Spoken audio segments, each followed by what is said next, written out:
parler de Poutine, qui est présenté au fond comme un petit diable rouge ici en Occident, parce qu'il n'est pas démocrate. Le personnage est intéressant à connaître. Et on peut dire que le maître de l'histoire, par qui tout change mais qui ne change pas, nous donne une page à décrypter avec soin. Voilà un ancien KGBiste, mais on pourrait dire qu'à l'époque, le KGB, c'est un peu l'équivalent, et j'espère que vous ne m'en voudrez pas, de l'ENA. Non. Bon. Et qu'est-ce qu'on voit aujourd'hui? En Russie, le drapeau impérial qui flotte, les valeurs traditionnelles honorées, respectées, encouragées.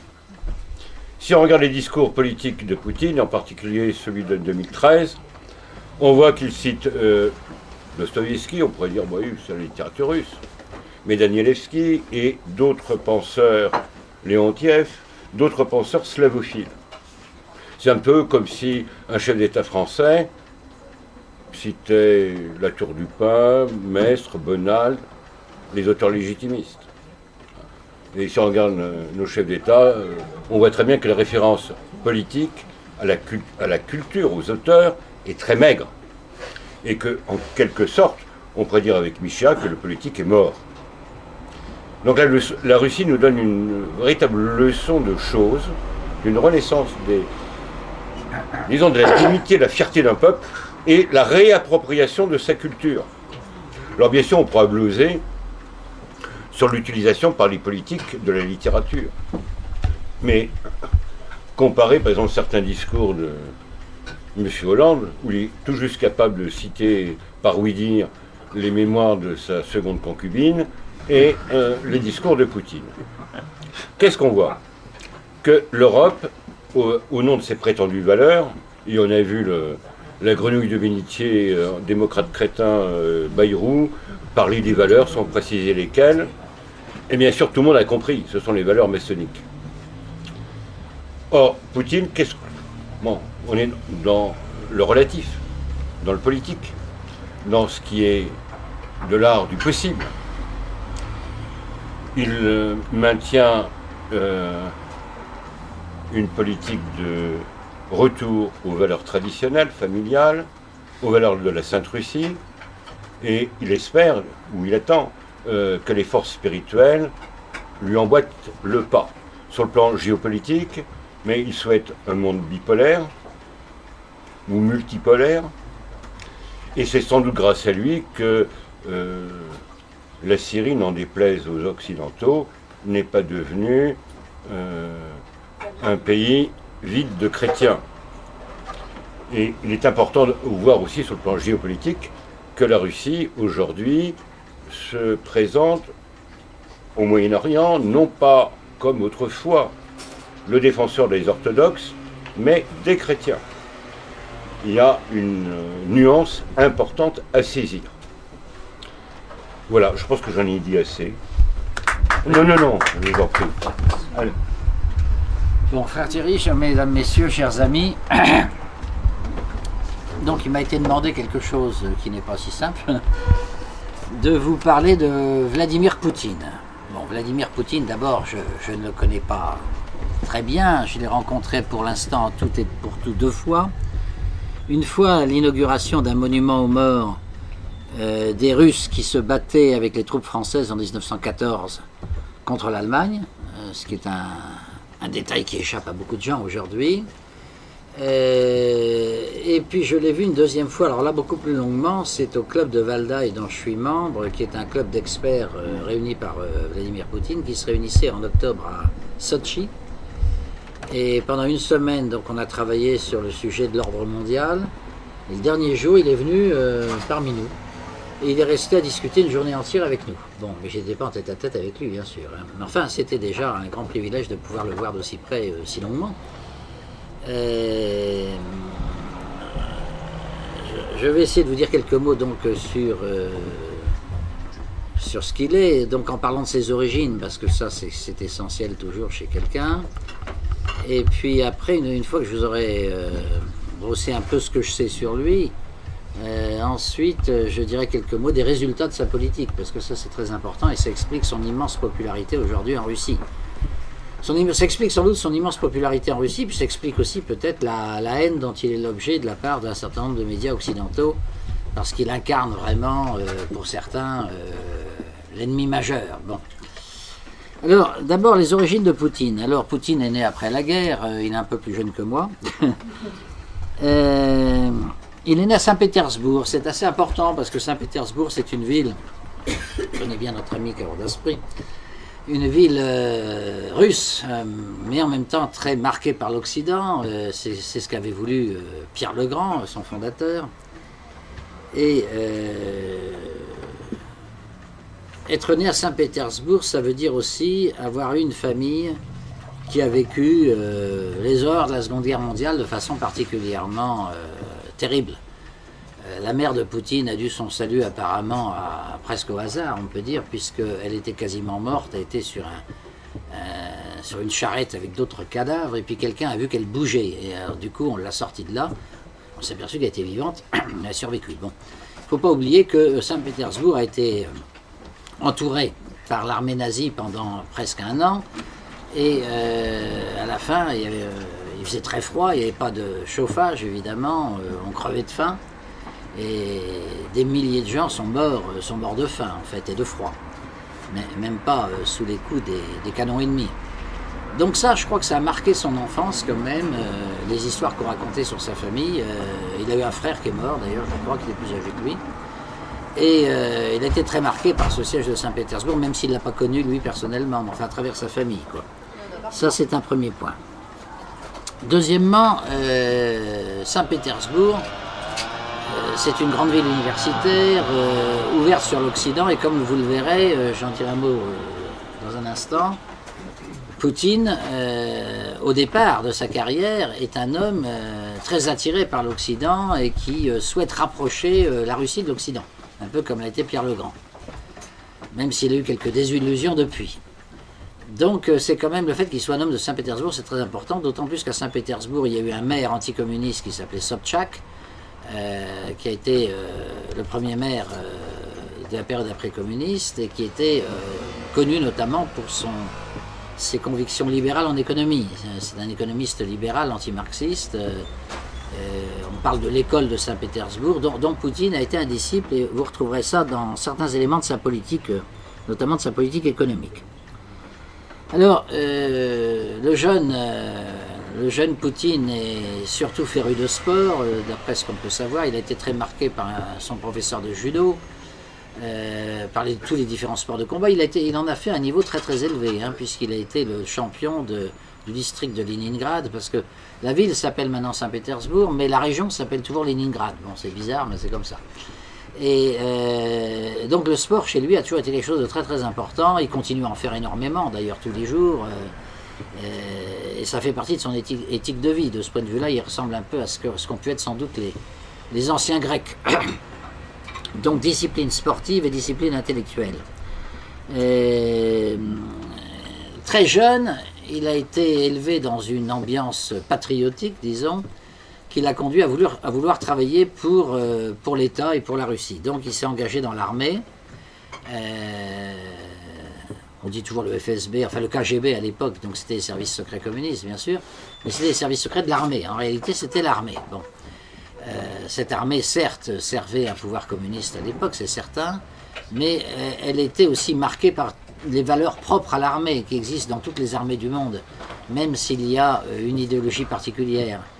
Toutes les armées par certains côtés se ressemblent, même si les politiques qu'elles servent peuvent être extrêmement différentes. Donc moi je pense que pour comprendre Poutine, il faut comprendre d'abord que c'est quelqu'un qui a été un officier, qui a voulu être un officier. Et déjà quand vous choisissez, quand vous êtes très jeune, d'être un officier, ben, ça veut dire que vous renoncez à certaines choses. Vous êtes prêt à donner votre vie pour votre patrie, ça veut dire que vous aimez votre pays. Sinon vous ne feriez pas ça, bien sûr. Si vous cherchiez l'argent avant tout, vous ne seriez pas non plus, il n'y a pas de raison que vous soyez officier. D'ailleurs, dans les grands milliardaires qu'il y a aujourd'hui en Russie, la plupart ont été bien sûr des fonctionnaires civils communistes, mais pas tellement viennent de l'armée. L'armée, c'est un monde un peu à part. Donc c'est un officier. Je crois qu'on ne peut pas comprendre Poutine sans voir ça. Et alors il faut bien voir que la Russie, c'est un pays qui, à la différence d'autres pays, est un pays où l'armée joue un rôle majeur depuis toujours. À l'époque des tsars, bien sûr, l'armée jouait déjà un rôle très très important. Bon, le régime tsariste est un régime aristocratique, monarchique, et comme en France d'ailleurs, le cœur de la noblesse, ben, c'était l'armée.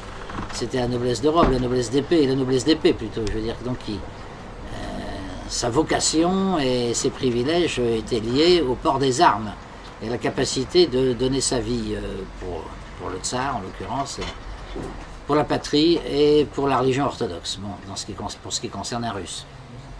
Donc cette armée a été reconstituée à l'époque soviétique, elle est devenue l'armée rouge, bon, elle s'est battue contre l'armée blanche, donc ça a donné une tonalité très militaire au régime dès le départ, qui n'était pas forcément évidente. On aurait pu imaginer un communisme inspiré par d'autres personnalités que des personnalités militaires, mais d'emblée, à cause de la guerre civile, très vite l'armée a joué un rôle important. Le fondateur d'ailleurs a été éliminé très très vite, puisque c'était Trotsky, qui a été expulsé de l'Union soviétique par Staline et qui a été assassiné ensuite au Mexique des années plus tard.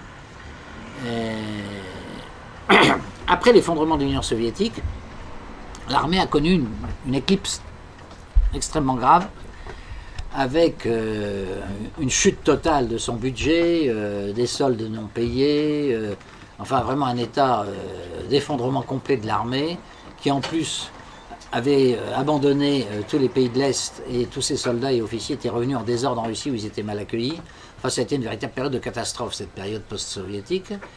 Et l'armée ne s'en est remis qu'à partir de 2000, lorsque Poutine devient justement le chef de l'État, et que petit à petit, il va redresser le statut de l'armée au sein de la société. Le statut matériel d'abord, bien sûr. Je crois que les revenus des officiers ont quadruplé ou quintuplé en quelques années. Le statut moral, bien sûr.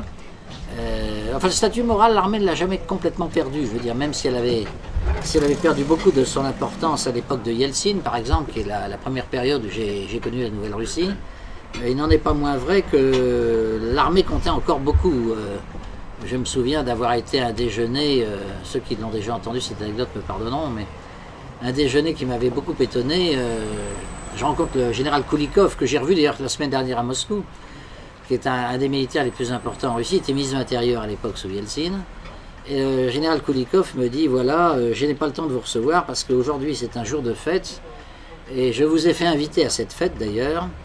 Donc il y a une voiture qui vous attend au rez-de-chaussée qui vous emmènera. Alors, je vais au rez-de-chaussée, un chauffeur m'attend qui ne parlait que russe. Moi à l'époque, je ne parlais pas un mot de russe. Donc j'étais emmuré linguistiquement. La voiture est partie et pendant 1 heure, on roule dans Moscou. Je me demandais vraiment où est-ce qu'on allait. Puis brusquement, la voiture tourne à droite et on rentre dans une immense caserne où je vois des tanks qui sont les uns à côté des autres et des troupes au sol, enfin des troupes à pied, qui étaient aussi très nombreuses et qui étaient au garde à vous. Et là, je vois mon interprète en train de discuter avec des officiers. Alors je vais tout de suite vers mon interprète en me disant, ça y est, je vais pouvoir de nouveau parler. Et je lui dis, Vladimir, qu'est-ce qu'on fait ici? Il me répond, on est en train d'inaugurer une église. Alors, je regarde, je vois les tanks, je vois les troupes à pied, et j'éclate de rire. Et il se vexe et il me dit, mais si ça vous fait tellement rire qu'on inaugure une église, vous pouvez rentrer en France, hein, tout de suite, hein, on ne vous retient pas. Je dis, mais enfin, ne vous vexez pas. Je ris parce que je vois des tanks et vous me dites qu'on inaugure une église. Alors je ne vois pas le rapport. Elle est où l'église? Il me dit, elle est là-bas. Alors je regarde vers ce qui était l'ouest, je crois, et je vois effectivement des coupoles dorées qui scintillent sous le soleil. Et c'était l'église toute neuve qu'on avait construite dans une caserne du ministère de l'Intérieur, parce qu'en Russie il y a 2 armées, il y a l'armée du ministère de l'Intérieur et puis l'armée classique, disons. Et alors ça c'était l'armée de l'Intérieur. Et alors donc il y avait une église effectivement qu'il fallait inaugurer. Et alors à ce moment-là arrivent des voitures officielles, je vois le général Koulikov qui en descend, qui était donc en même temps ministre de l'Intérieur, et accompagné du patriarche de toute la Russie qui à l'époque était Alexis II. Et tous les deux commencent à prendre la tête d'un défilé ecclésiastique et militaire, je dirais. Les militaires défilant au pas de loi, et on passe devant un monument aux morts, on dépose des fleurs sur un monument aux morts, on continue tout droit, et on va jusqu'à l'église. Bon, alors moi je me coule dans ce mouvement, et puis j'assiste à l'office, qui comme vous le savez est toujours très long, un office orthodoxe, c'est debout et ça dure 2-3 heures, bon, avec des chants magnifiques d'ailleurs. Au bout d'un moment, je vois un grand militaire qui s'approche de moi, qui me dit « Господин Blo, Monsieur Blo, c'est vous ?» Je dis « Oui, oui, c'est moi, député européen, oui, oui, c'est ça. Voilà, le général Koulikov, un message pour vous, il voudrait que vous participiez à un déjeuner. Il va y avoir un déjeuner officiel tout à l'heure, et vous serez admis à ce déjeuner qui sera très fermé, et toutes les forces de sécurité fermeront complètement le passage dès que les officiels seront passés. Alors, il faut absolument que vous me suiviez de très près, parce que si vous vous perdez un peu dans la foule, le barrage risque de se refermer devant vous, et à ce moment-là, on vous perd pour toute la journée. Alors je dis, bon, je vais vous suivre, hein. Et il se présente à moi, il me dit, Général Kalachnikov. Alors je lui dis, c'est vous? Il me fait, non, non, non, c'est pas moi, c'est mon oncle qui a inventé la Kalachnikov. C'est mon oncle. Alors, je dis, ah bon, bon, très bien. Et alors, là-dessus, donc, après l'office religieux, nous partons vers ce que je pourrais appeler un mess militaire, donc, où il y avait une grande salle de restaurant.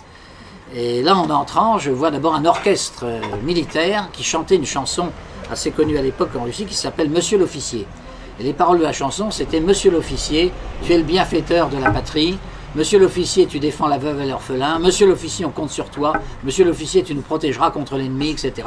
Grand éloge de l'officier. Bon, c'était le thème de la chanson, ce qui nous mettait déjà dans une certaine ambiance. Et puis là-dessus, on me retire mon appareil photo, ce que j'ai toujours regretté, et on m'amène dans la salle du déjeuner. Il y avait une grande salle avec une table en fer à cheval. Et qu'est-ce que je vois au bout de la salle? Il y avait le général Koulikov en uniforme militaire, le patriarche Alexis II en tenue de patriarche.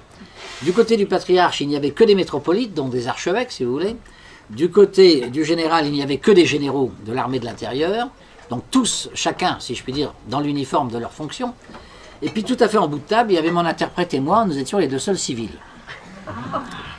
Et j'assiste à une scène assez étonnante où le patriarche prend la parole et dit au général Koulikov, voilà, nous sommes heureux d'avoir construit une église au milieu de la caserne parce que l'armée joue un rôle essentiel pour lutter contre le crime, donc contre le péché. Et donc à ce titre, nous nous félicitons du rôle de lutte contre la criminalité que mène l'armée, et nous vous décernons l'ordre de, je ne sais plus, Saint-Georges. Bon. Et là-dessus, le général se lève et il dit au patriarche, mais votre sainteté, parce que le patriarche pour les Russes, c'est l'équivalent un peu du pape, si vous voulez, hein, donc c'est votre sainteté, c'est pas un évêque. Eh bien, vous réarmez moralement la Russie, vous la réarmez spirituellement, et nous, l'armée, on ne peut rien faire si vous n'êtes pas là, pour former les jeunes, pour former les nouvelles générations qui n'ont plus de morale, qui sont complètement perdues avec l'effondrement du communisme. Donc on compte énormément sur vous pour préparer les jeunes âmes effectivement à la lutte contre le mal et pour qu'ils suivent le droit chemin. On compte beaucoup sur l'Église parce que la force physique de l'armée c'est bien, mais ça ne suffit pas. Il faut aussi la force spirituelle. Donc je vous décore d'eux et il décore le patriarche. Alors j'étais assez effaré. Et puis là-dessus, le patriarche prend la parole et s'adresse à moi en disant nous avons un jeune étranger, un jeune député européen qui est là. Est-ce qu'on peut lui demander son impression sur la cérémonie à laquelle il vient de participer? Alors je dis, bah, écoutez, Votre Sainteté, Monsieur le ministre de l'Intérieur, j'étais très flatté, d'abord puisque je vois que je suis tout seul ici, de mon espèce, de participer à cette presque cérémonie familiale que vous avez eue entre vous, entre l'armée et l'Église. Et j'ai trouvé ces relations entre l'armée et l'Église tout à fait exemplaires. Bien sûr, en France, on est très loin de tout ça, mais pour moi, ça me marquera parce que je pense que c'est tout à fait remarquable que dans la Nouvelle-Russie, vous ayez réussi à organiser cette coopération entre la force militaire d'une part et la force spirituelle d'autre part, qui sont effectivement tout à fait complémentaires. Et à ce moment-là, le patriarche essuie une larme et déclare dans le micro « C'est bien la première fois que j'entends un occidental dire quelque chose d'intelligent. » Et apparemment ça lui avait beaucoup plu puisque quelques jours après, il m'a reçu en tête-à-tête Et il m'a offert une espèce de lettre, diplôme en quelque sorte, que j'ai encore à la maison. On m'a dit que c'est un privilège extraordinaire d'avoir une lettre de sa sainteté, évidemment. Alors, pourquoi je vous raconte cette anecdote? C'est pour montrer le lien qu'il y a entre, d'abord l'importance de l'armée en Russie, puis ensuite le lien qu'il y a avec l'Église orthodoxe, qui est un lien quand même assez étroit. Donc ça c'est le premier point, et ça va bien expliquer, je pense, la suite sur la personnalité de Vladimir Poutine. Poutine, donc, je voulais insister là-dessus, c'est donc un officier, avec les qualités et les défauts de l'officier sans doute, mais si vous voulez, ça tranche complètement sur le personnel politique antérieur, qui était un personnel d'anciens fonctionnaires communistes devenus capitalistes, et souvent devenus carrément gangsters. Donc sous Yeltsin, tout le monde sait que tout s'achetait, tout se vendait, c'était une vraie catastrophe, un peu comme dans l'Ukraine d'ailleurs. Ça continue en Ukraine, d'ailleurs ça n'a jamais cessé. Parce que le gros problème de l'Ukraine, c'est qu'elle n'a pas une caste de militaires comme ça. Il n'y a que les oligarques, c'est-à-dire les financiers plus ou moins honnêtes, qui dirigent le pays. En Russie, vous avez cette caste d'oligarques, c'est vrai, mais vous avez aussi, si on peut appeler ça, une caste militaire qui est restée tout à fait solide, qui a survécu à l'effondrement du communisme, qui s'est reconvertie et qui aujourd'hui joue un rôle majeur dans la direction du pays. Si vous regardez la composition du gouvernement français et du gouvernement russe, vous apercevez que la composition professionnelle n'est pas du tout la même. Il y a un peu de tout, bien sûr, dans un gouvernement, quel qu'il soit, mais dans le gouvernement russe, vous devez avoir la moitié d'anciens officiers. À commencer par Ivanov, le chef d'administration présidentielle, qui joue un rôle presque plus important que le Premier ministre. Le Premier ministre, lui, n'est pas un officier, hein, c'est Medvedev, il fait partie des économistes et des juristes, donc des fonctionnaires civils, on pourrait dire. Mais les officiers représentent peut-être la moitié des ministres, hein, facilement. Et on en retrouve beaucoup parmi les parlementaires, etc. En France, maintenant, c'est zéro. Non seulement on n'a pas d'officiers au gouvernement, non seulement on n'en a pratiquement pas au Parlement non plus, sauf peut-être un que j'ai oublié, mais il n'y en a pas beaucoup. Et puis, par-dessus le marché, au ministère de la Défense lui-même, les militaires ne dirigent plus rien en France, il faut le savoir. Ça s'est aggravé de façon considérable depuis quelques années. Et quand on a écrit le livre blanc sur la défense, qui est le programme pluriannuel de stratégie de l'armée française pour les années qui viennent, eh bien, tous les postes clés de la commission qui a rédigé ce livre blanc étaient composés d'anciens élèves de l'École nationale d'administration. Et il y avait quelques officiers, certes, et il y en avait un, je crois, qui dirigeait une commission sur les 4. Les postes clés au sein du ministère sont tenus par les fonctionnaires civils maintenant. Et les officiers sont considérés comme des exécutants, si vous voulez, opérationnels. Et on essaie de réduire au maximum leur influence. Je pense que c'est désastreux, je vous le dis très franchement. Moi-même qui suis un énarque, je pense que c'est très mauvais, parce que la psychologie d'un militaire est très différente de celle d'un fonctionnaire civil. Il n'apprend pas les mêmes choses d'abord, hein, et puis un fonctionnaire civil, alors ça je peux en parler parce que j'en suis un d'origine, c'est du droit et de l'économie. On fait du droit, beaucoup de droit et un peu d'économie, je dirais. Bon. Mais le gros défaut de la formation de l'ENA en France, c'est qu'il n'y a pas de formation psychologique, il n'y a pas de formation humaine. On ne fait quasiment pas d'histoire, ou très très peu. Pas de philosophie, pas de belles lettres, donc formation humaniste très faible. Et l'expérience, vous me direz, pourrait compenser ça, mais l'expérience consiste pour les 3/4 des anciens élèves de l'ENA à travailler dans des ministères, à rédiger des textes de loi. Donc c'est une vision abstraite des choses. Ils ne se voient qu'entre eux. Les énarques, une caractéristique, c'est qu'ils ne se voient qu'entre eux, qu'entre eux fonctionnaires. Ils ne connaissent pas du tout la population, on ne la voit pratiquement pas. Autrefois, dans la vie politique en France, vous aviez des médecins. Un médecin, il sait ce que c'est que la souffrance humaine, hein, il en voit tous les jours. Bon. Il y avait des avocats. Les avocats, ils traitent de questions concrètes, personnelles des gens. Il y avait des officiers, justement. Mais un officier, surtout en temps de guerre, est amené à voir ses troupes souffrir. Il est amené à remonter le moral des troupes, etc. Donc la psychologie est quelque chose d'essentiel chez l'officier.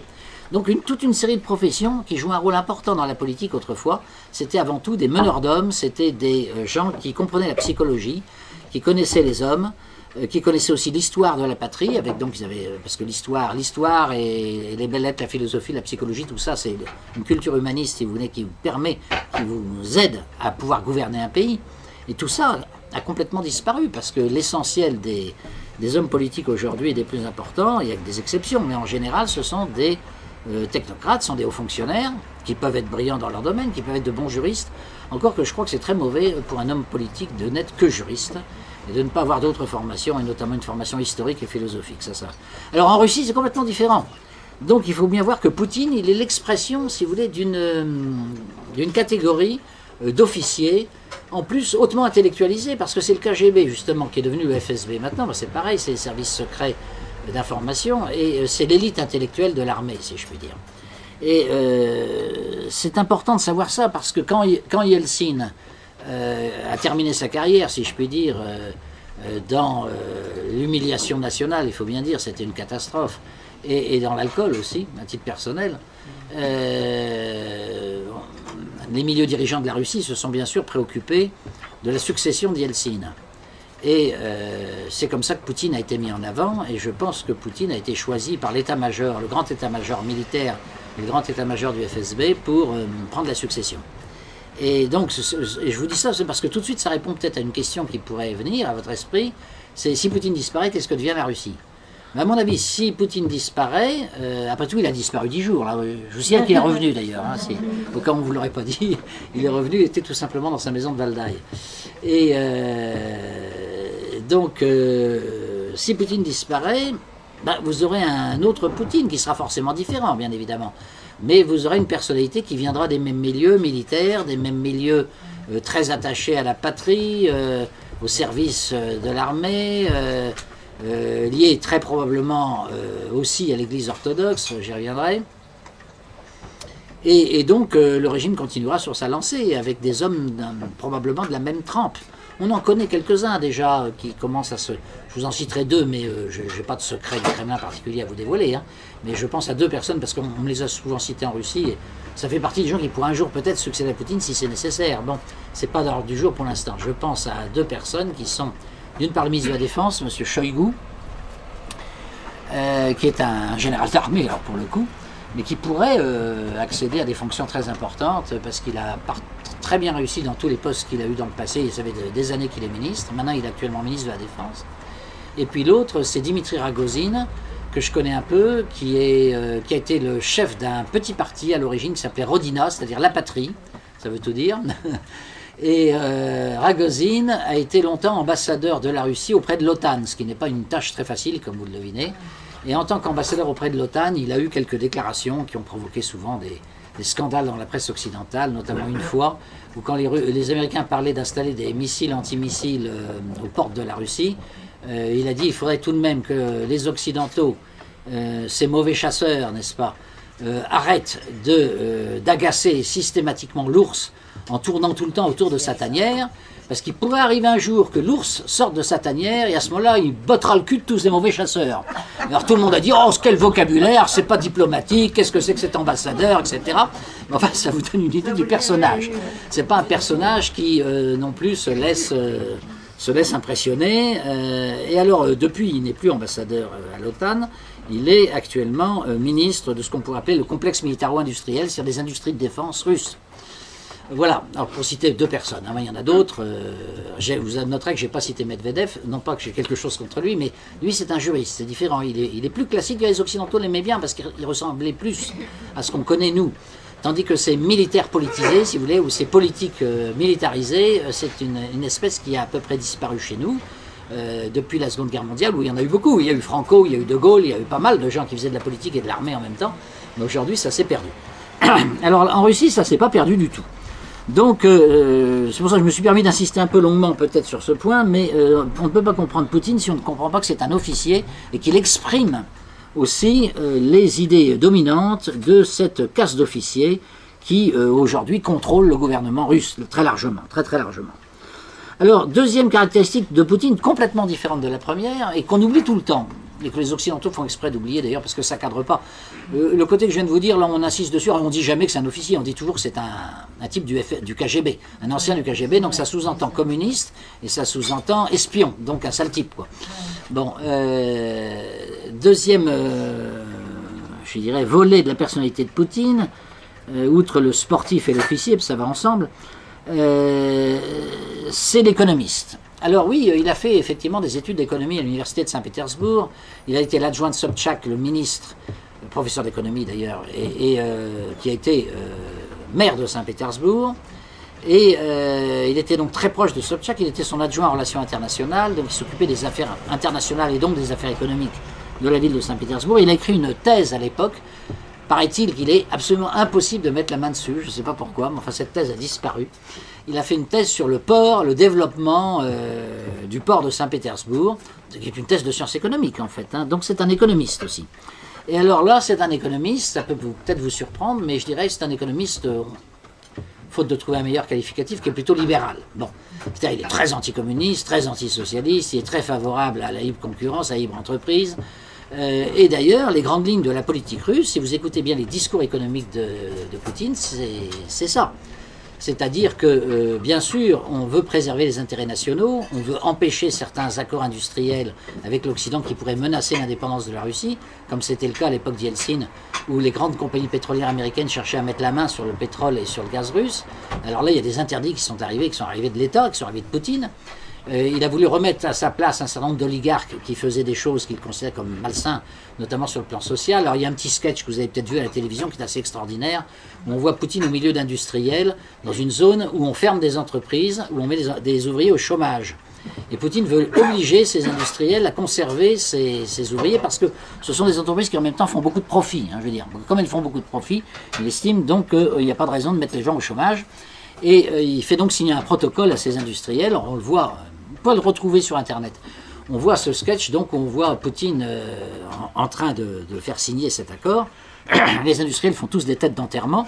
Et il y en a un qui ne signe pas. Et Poutine le repère et lui dit là-bas, toi, camarade, là, tu n'as pas signé ce papier. L'autre dit non, je vois pas ta signature. Viens ici signer ça tout de suite. Alors le type arrive, penaud. Il signe le papier devant Poutine. Et puis il s'en va, et à ce moment Poutine lui fait « Mon stylo, rendez-moi mon stylo immédiatement. Vous avez pris de bien mauvaises habitudes, cher ami. » Et alors le sketch s'arrête là-dessus. Bon. Mais ça montre aussi une certaine ambiance, si je puis dire. Alors cela dit, donc Poutine, il est tout à fait prêt à faire peser l'autorité de l'État sur les entreprises quand ça lui paraît nécessaire pour défendre les intérêts nationaux, mais fondamentalement, sur le plan des principes généraux, il est plutôt pour une certaine liberté économique, pour la liberté d'entreprise et pour le développement de l'esprit d'entreprise.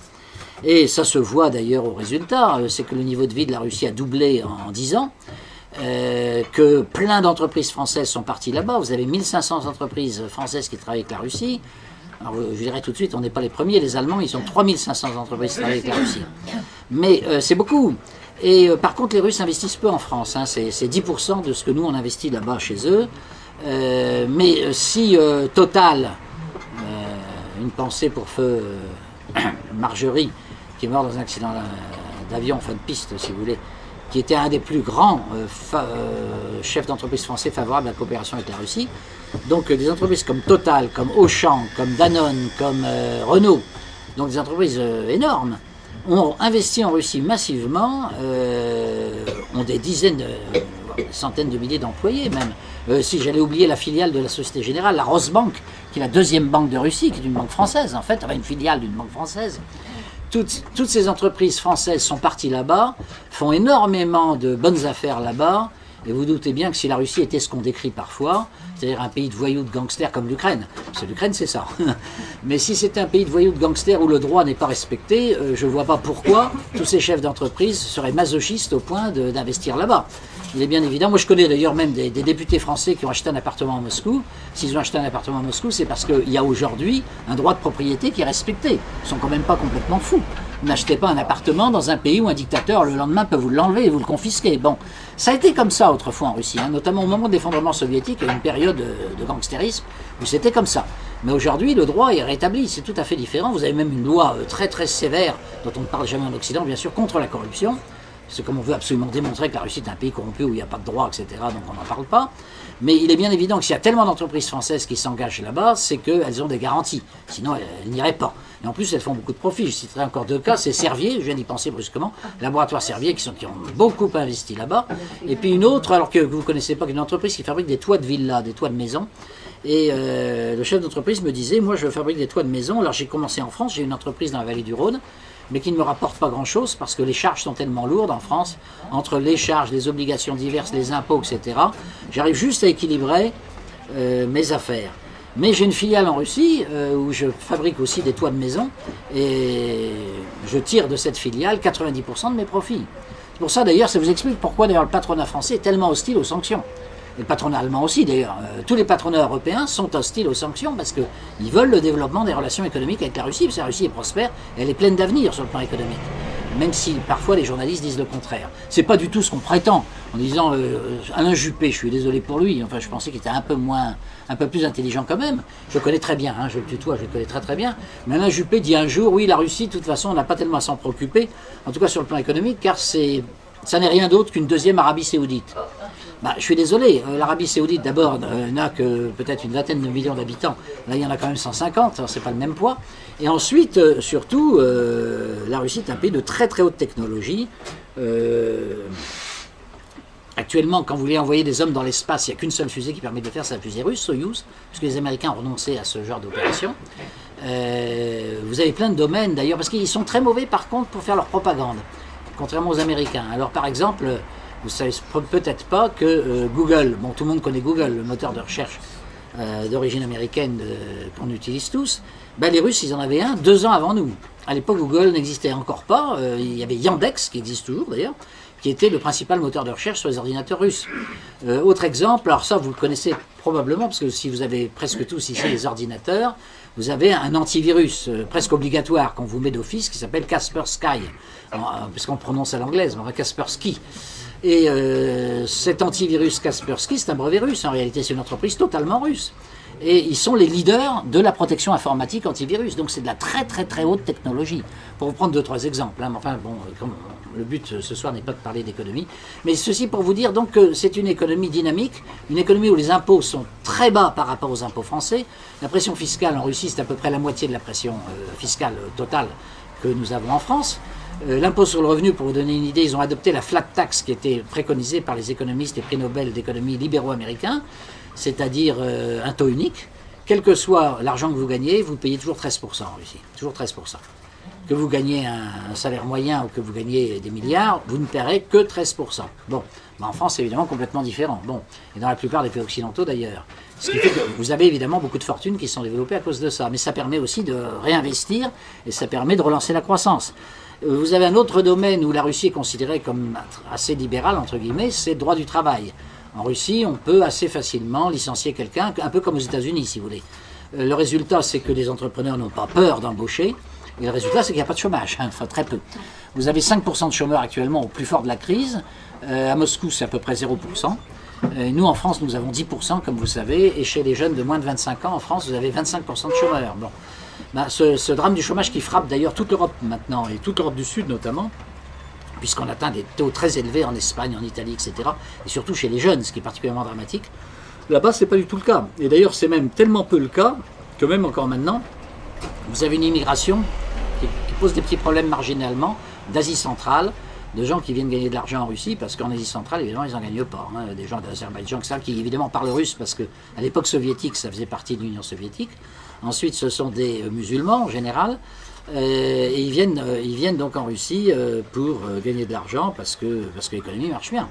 Alors, Poutine, face à la crise économique qu'il connaît depuis 1 an maintenant, c'est la chute du prix du pétrole et la chute du rouble qui est liée.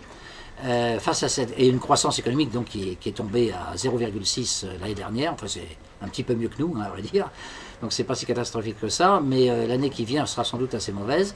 Donc face à cette situation économique assez mauvaise, il n'a absolument pas voulu utiliser des méthodes autoritaires. Parce qu'il y a chez lui évidemment une fraction de l'administration qui a dit il faut fermer, contrôle d'échange, on surveille tout, l'État se remet à mettre la main sur... Il a dit non, on continue à jouer les règles de l'économie de marché et de l'économie de concurrence, et simplement on fera quelques stimulants par-ci par-là, etc. Mais l'économie russe doit s'adapter aux nouvelles conditions de la concurrence, créer des industries dans des secteurs où on n'en avait pas, où on ne pourra plus importer d'Europe. Et donc ça va accélérer, je dirais, la mutation industrielle de la Russie. Et en fait, ces sanctions vont nous rendre service. Alors pour tenir un discours comme ça, c'est le discours qu'il a tenu à Valdai quand je l'ai vu à Sochi, ces sanctions vont nous rendre service sur le plan économique, puisqu'elles nous forcent à nous diversifier et à innover plus vite que nous le prévoyions à départ. C'est un discours effectivement qui n'est pas socialiste, si vous voulez, c'est un discours de liberté économique. Donc c'est un deuxième aspect de Poutine, c'est cet aspect-là qui est souvent un peu ignoré. Le troisième aspect, son positionnement politique. Bon, alors là, vous allez me dire, c'est le plus important, bien sûr. C'est pas du tout ce qu'on croit. Alors au début, moi, d'ailleurs, quand on a commencé à me dire ça, j'avais un peu de mal à le croire. Mais vous savez, Poutine, c'est un centriste. Ah bon?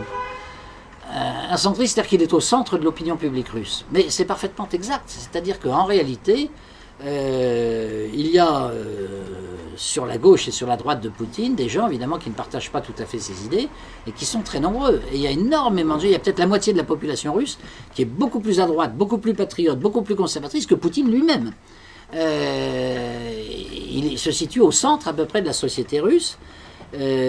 Alors sa popularité était traditionnellement assez forte, puisqu'aux dernières présidentielles, il avait fait 65% des voix, il est passé au premier tour quand même. C'était l'époque justement où il y avait encore pas mal de critiques contre lui. Mais là, maintenant, depuis l'annexion de la Crimée, qui évidemment a été ressentie comme une fierté nationale par tous les Russes, puis ça s'est fait sans qu'il y ait une goutte de sang qui coule quand même, il ne faut pas l'oublier. Depuis l'annexion de la Crimée, il a des taux calculés par les instituts d'opinion et de sondage occidentaux, hein, donc c'est pas de la propagande. 86% sont favorables à Poutine.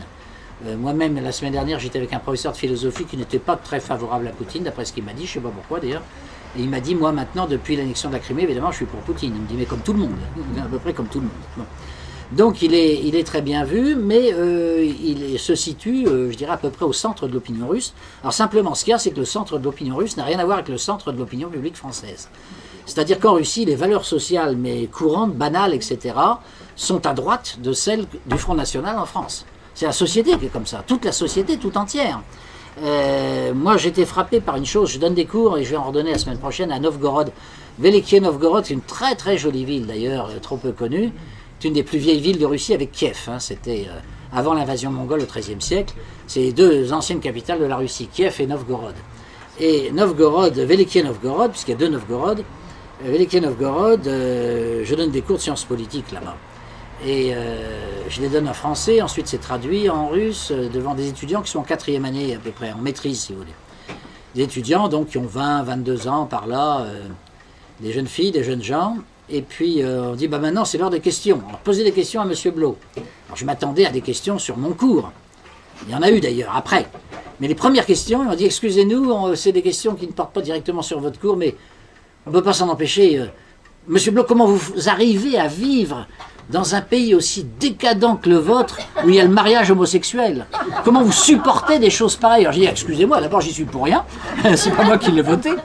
Et ensuite, bah, il y a quand même une résistance en France. Vous l'avez vu, il y a eu des grandes manifestations de rue, etc.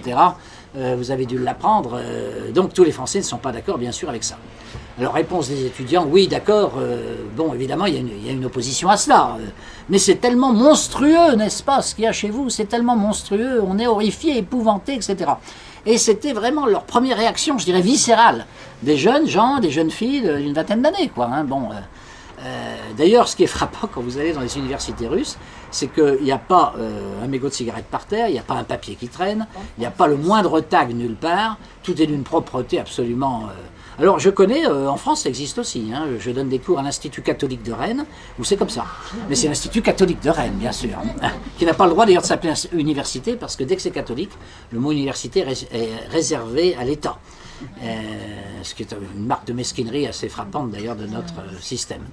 Là-bas, donc, il y a l'université Saint-Hirone, effectivement, mais j'étais aussi à l'université d'État, et elle est aussi en très très bonne... Très bonne situation. Donc Poutine, si vous voulez, c'est pas du tout un extrémiste qui cherche à entraîner son peuple dans des aventures extrêmes, pas du tout. Il est le représentant, en fait, de valeurs et de politiques que l'immense majorité de la population souhaite. Le club de Valdaï, qui est un club d'experts qu'il a créé il y a 10 ans, donc, dont j'ai l'honneur de faire partie maintenant depuis quelques mois, a fait une brochure très intéressante, malheureusement elle n'existe pas en français, il faudrait la traduire, elle n'existe qu'en russe et en anglais, sur l'identité nationale russe. Et il y a beaucoup de sondages dans cette brochure, et notamment il y a un sondage où on demande aux Russes, est-ce que vous vous sentez patriote? Très patriote, peu patriote, pas patriote du tout. Résultat, 81% des gens se disent très patriotes. Bon. Alors, je ne sais pas quel est le pourcentage français, hein. J'espère qu'il n'est pas trop bas quand même, mais je ne pense pas qu'il soit de cet ordre-là. Donc, il y a un décalage très grand. Le décalage, vous le voyez dans la vie de tous les jours, même si vous allez en Russie. Vous prenez un taxi, bon, bah, votre taxi, 3 fois sur 4, il y a des icônes autour de des icônes religieuses autour du volant, bon, qui représentent la Mère de Dieu, la Vierge Marie, ou le Christ.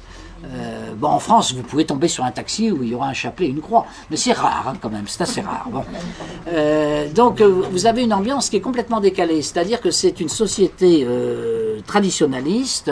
Vous demandez aux Russes, est-ce que vous êtes quoi religieusement? Vous avez 6% de gens qui disent on est athée.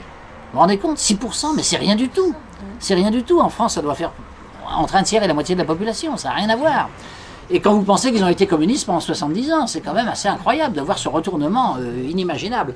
Les 6% de gens qui disent qu'ils sont athées, vous en avez à peu près 75 à 80% qui disent qu'ils sont orthodoxes. Alors il y a un mystère sur ce sondage d'ailleurs. Il y en a 6% qui se disent musulmans. Or, ethniquement, parce que la Russie, c'est l'ancien empire des tsars quand même, à bien des égards, donc il y a des Russes, mais les Russes forment, les Slaves, disons, forment 85% de la population. Il y a 15% d'autres ethnies.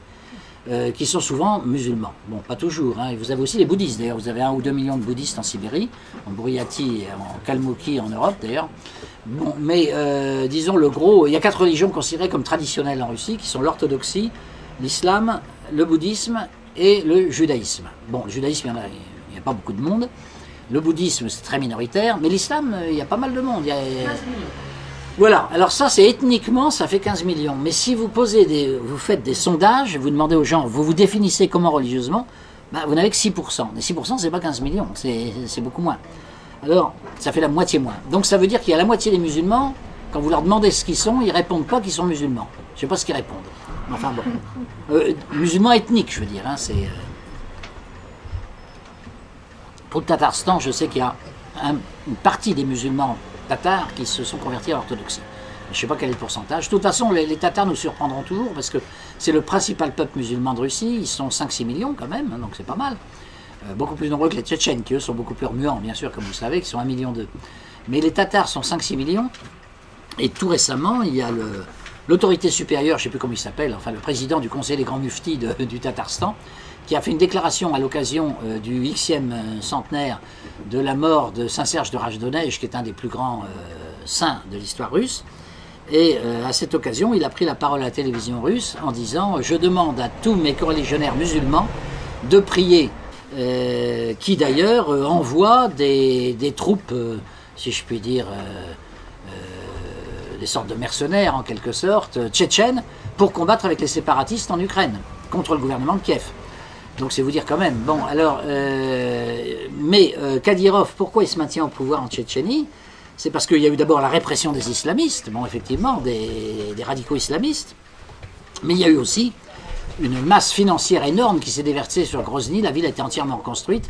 Là, j'ai pas de photos sur moi, c'est dommage. Je vous aurais montré des photos de Grozny, vous seriez très surpris. C'est flambant neuf, avec des mosquées toutes neuves, etc. Et cette double politique, si vous voulez, a permis pour l'instant en tout cas, de résoudre le problème de la Tchétchénie.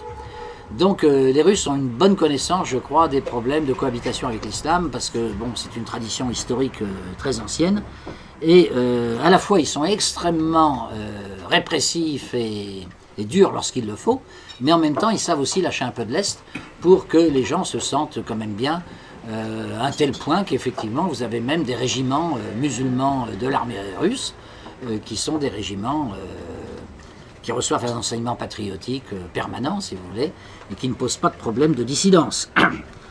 Alors, je disais donc, oui, c'est ça. Politiquement, Poutine se situe au centre. Alors, je dois dire que c'est très difficile d'arriver à décrire la vie politique russe comme on décrit les vies politiques en France. Par exemple, j'ai été reçu la semaine dernière à Moscou. J'ai été reçu par un groupe de députés. Alors moi, je pensais que c'était les députés de Poutine, de son parti qui s'appelle Russie Unie. Ben, pas du tout. J'ai été reçu par un parti, on m'a expliqué que c'était un parti d'opposition de centre-gauche. Je ne sais pas pourquoi, c'est eux qui m'ont reçu d'ailleurs. Ils m'ont reçu parce qu'ils étaient très liés à l'église orthodoxe, paraît-il. Donc il s'appelle Russie Juste. Et on me dit, oui, c'est l'équivalent, mais un équivalent religieux de ce que vous avez en France au centre-gauche, Parti Socialiste. Je dis, mais ah bon, vous croyez que c'est vraiment l'équivalent? Il me dit, ah, c'est peut-être pas vraiment l'équivalent, parce qu'il y a eu des délégations du Parti Socialiste français qui sont venues à Moscou. On leur a fait rencontrer des gens de Russie Juste, et au bout d'une heure, ils s'étaient trippés complètement, ils étaient d'accord sur rien. Je dis, bon, donc c'est quand même autre chose.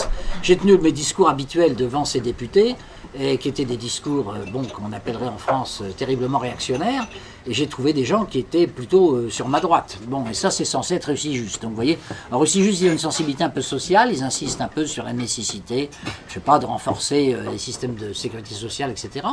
En même temps, ils sont aussi patriotes que Russie Unie.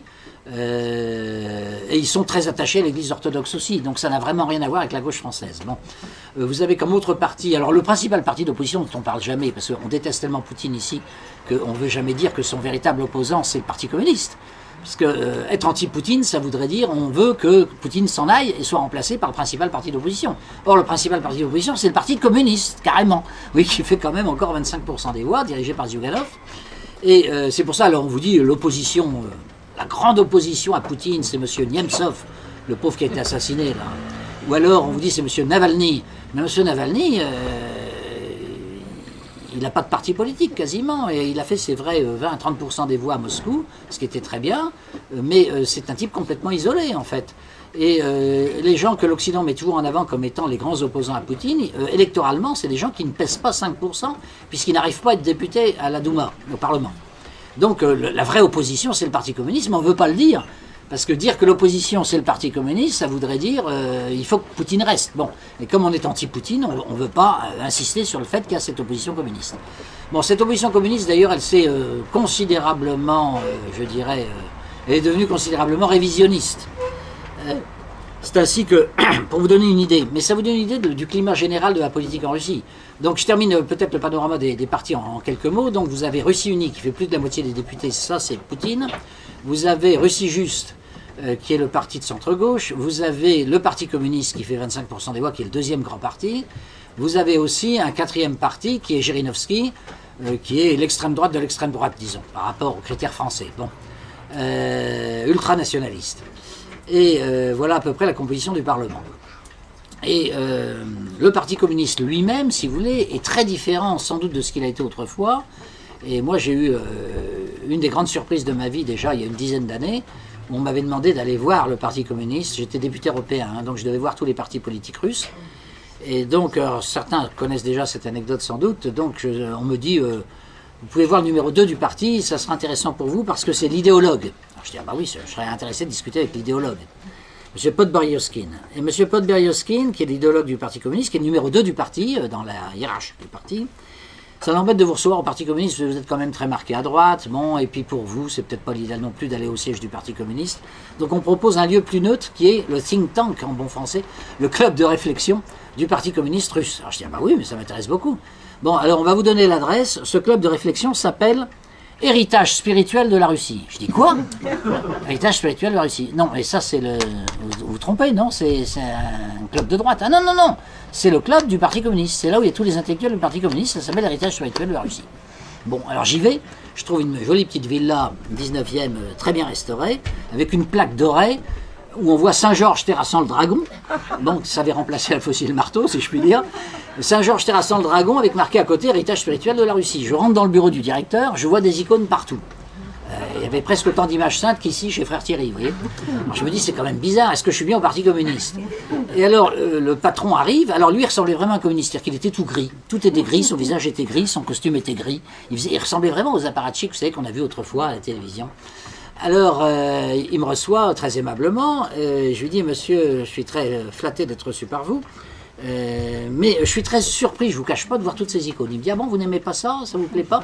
Ah, j'ai jamais dit ça. Non, non, elles sont très belles, c'est pas ça la question, c'est que je croyais qu'on était au Parti communiste. Il me dit, monsieur, je vous rappelle que vous êtes devant le numéro 2 du Parti communiste. Ben justement, c'est votre bureau, et c'est mon bureau. Bah, je suis étonné de voir des icônes dans le bureau du numéro 2 du Parti communiste. Excusez-moi de vous dire comme ça spontanément, mais ça me surprend tellement. Mais pourquoi ça vous surprend? Qu'est-ce qu'il y a d'anormal? Je ne comprends pas. Alors je dis, bah écoutez, pour moi, alors je suis sans doute un peu primaire, mais pour moi, un communiste, c'est un athée. Bon. Au siège du Parti communiste français, il n'y avait pas d'icône, ni de crucifix. Bon. Ça aurait été surprenant. Bon. Ensuite, donc, il me dit, mais vous parlez de quel communisme? Alors je dis, bah, le communisme du Parti communiste français, que j'ai connu en France, puisque je suis aussi, j'ai été député de Calais, donc qui est une ville communiste à l'époque. Et puis, je parle du communisme de l'ancienne Union soviétique, quoi. Oh, l'ancien régime, il me fait, l'ancien régime. Mais on a changé tout ça. Oh là là, vous n'êtes pas dans le coup. C'est très important, mais vous savez rien de ce qui se passe en Russie, alors. C'était sous Yeltsin, hein, c'était avant l'arrivée de Poutine. Il me dit, mais il faut absolument que je vous mette au courant, parce que vous naviguez complètement à contresens, vous n'êtes pas dans... En quelques mots, il me dit, je vais vous résumer en quelques mots, en fait il m'a tenu 3 heures, hein, mais il me dit, voilà, en fait, l'Union soviétique a été un échec total et le communisme a été un échec total, et notamment un échec sur le plan idéologique. Donc on repart à zéro, et on voudrait édifier la nouvelle Russie en prenant ce qu'il y a de bon en Occident, mais en ne prenant pas ce qu'il y a de mauvais. Je dis, ah, c'est très intéressant. Qu'est-ce qu'il y a de bon? On dit, ah, ben, ce qu'il y a de bon, c'est la technologie, l'économie de marché, liberté d'opinion, choses comme ça.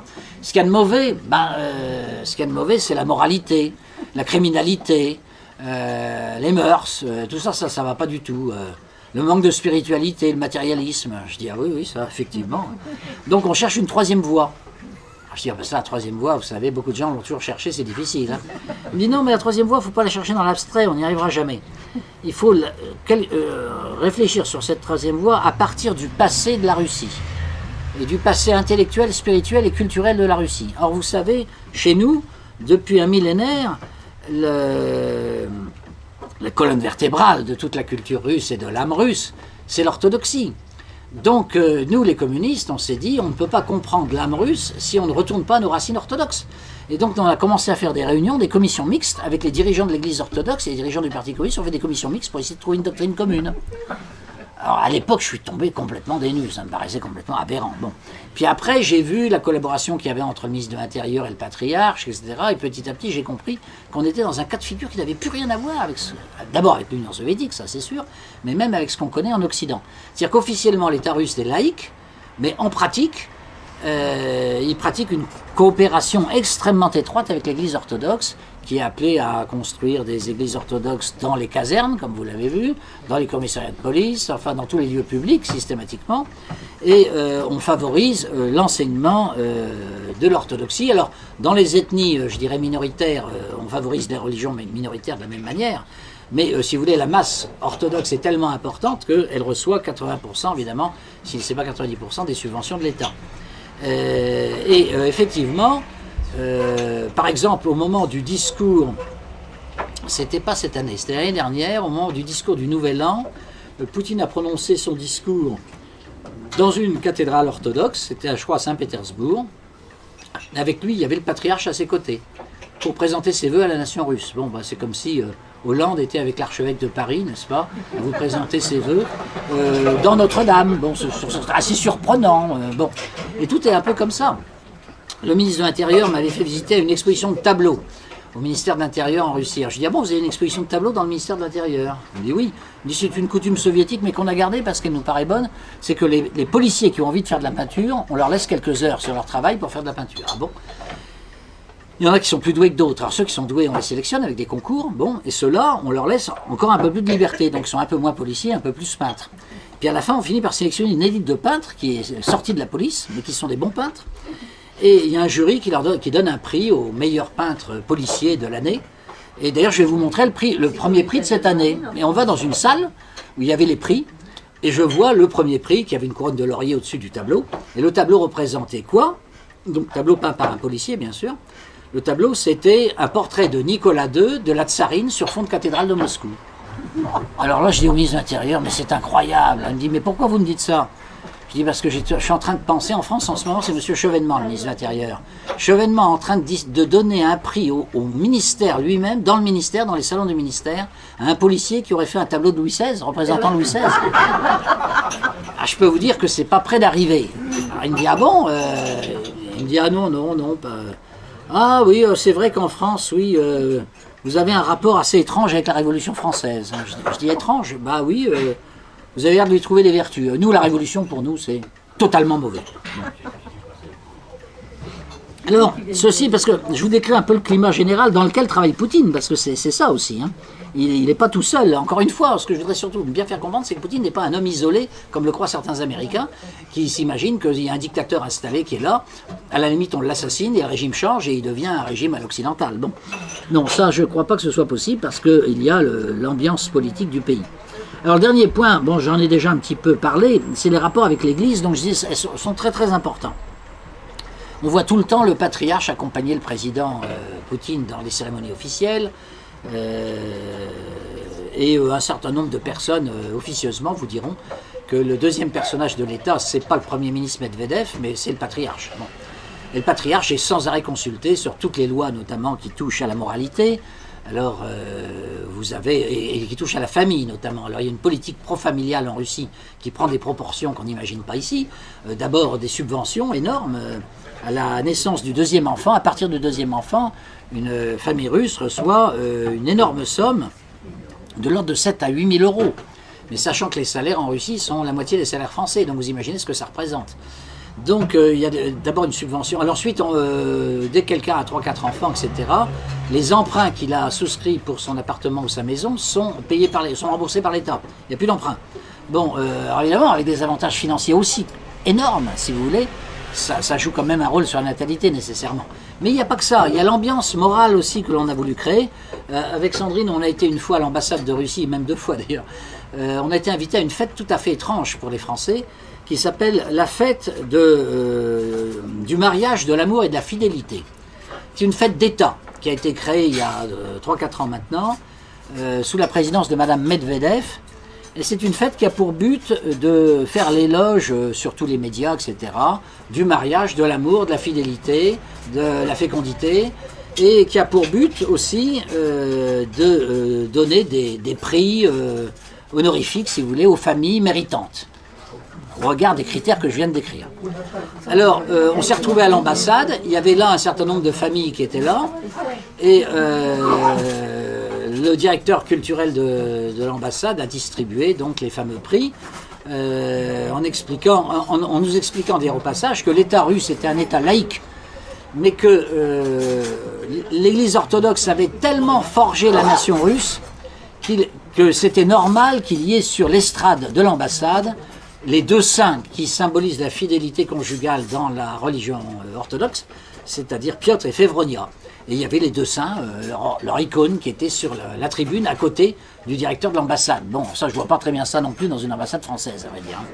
Donc si vous voulez, ça va quand même très très loin. Alors maintenant, évidemment, vous avez toujours des gens qui vont se poser la question, est-ce que tout ça, c'est pas de l'affichage? Est-ce que c'est pensé? Est-ce que c'est profond? Etc. Bon.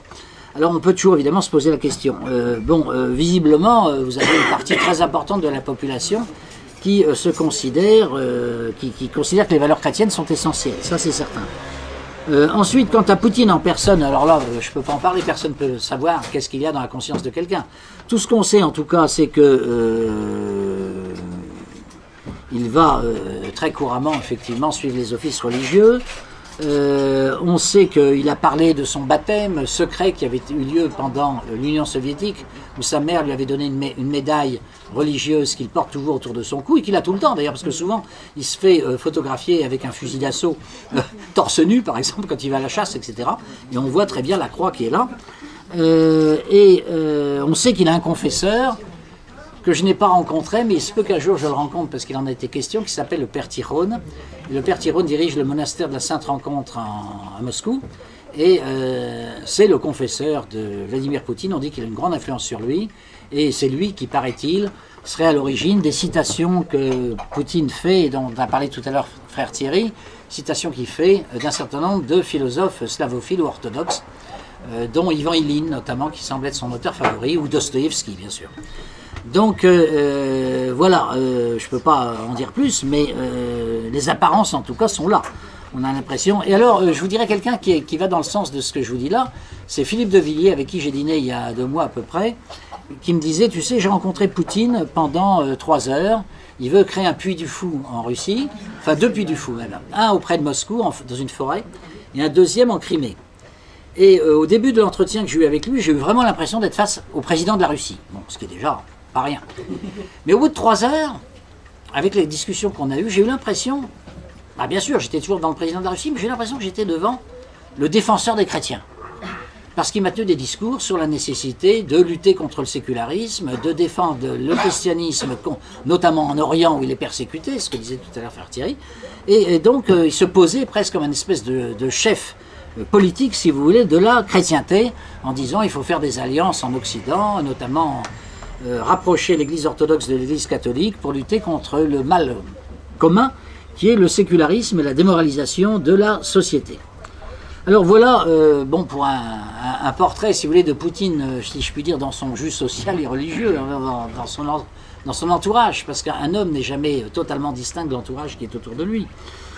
Les résultats, alors là je vais être plus bref, parce que l'heure tourne, mais la réussite économique et sociale est assez évidente.